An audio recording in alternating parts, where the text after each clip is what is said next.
नमस्कार, आपण पाहत आहे सोलापूर 24 तास न्यूज। लाईक करा, शेअर करा आणि सबस्क्राइब करा। पाहत रहा सोलापूर 24 तास न्यूज, घडामोडी बातम्या।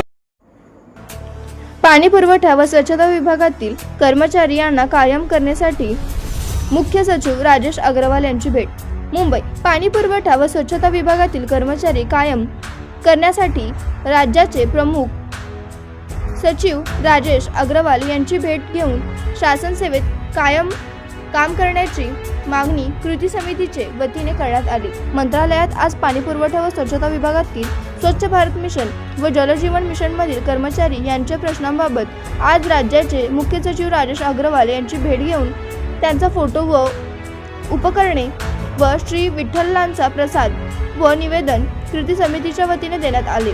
या प्रसंगी कृती समितीचे अध्यक्ष रमाकांत गायकवाड, कार्याध्यक्ष सचिन जाधव, उपाध्यक्ष ऋषिकेश शिलवंत, सचिव विकास कुडवे उपस्थित होते।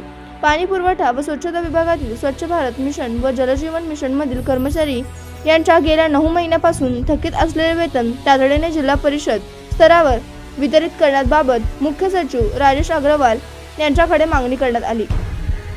सेवेत कायम करण्यासाठी मुख्य सचिव यांच्याकडे प्रस्ताव। मंत्री गुलाबराव पाटील आज मंत्रालयात पाणी पुरवठा व स्वच्छता विभागातील जिल्हा स्तरावरील जलजीवन मिशन व स्वच्छ भारत मिशन व तालुका स्तरावरील BRC CRC यांना शासन सेवेत कायम करण्यासाठी आज मंत्रालयात राज्याने पाणी पुरवठा व स्वच्छता मंत्री गुलाबराव पाटील यांच्या अध्यक्षतेखाली कंत्राटी कर्मचारी यांचे प्रश्नांबाबत बैठक घेण्यात आली। या बैठकीत जिल्हा व तालुका स्तरावरील कर्मचारी यांना कायम करण्यासाठी सचिव मुख्य यांच्या अध्यक्षतेखाली नेमण्यात आलेले समितीकडे प्रस्ताव पाठविण्यात आला असल्याचे पाणी पुरवठा व स्वच्छता मंत्री गुलाबराव पाटील यांनी सांगितले। या प्रसंगी आमदार सुधीर मुनगंटीवार यांनी पत्र देऊन बैठकीचे आयोजन करण्यात आले होते।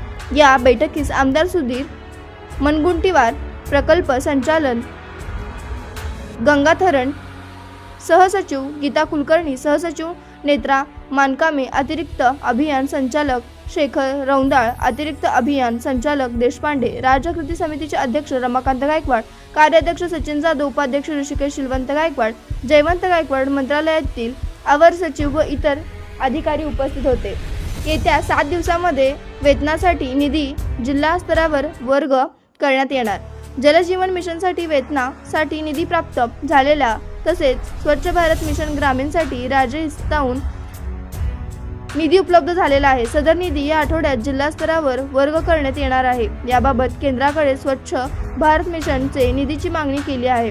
केंद्राकडून निधी प्राप्त न झाल्यास राज्य हिस्सातून निधी वर्ग करण्यात येणार असल्याचे प्रकल्प संचालक डी गंगाथरण यांनी बैठकीत सांगितले। यावेळी चंद्रपूर जिल्ह्यातील हातपंप कर्मचारी यांना सेवेत कायम करण्यासाठी चर्चा झाली।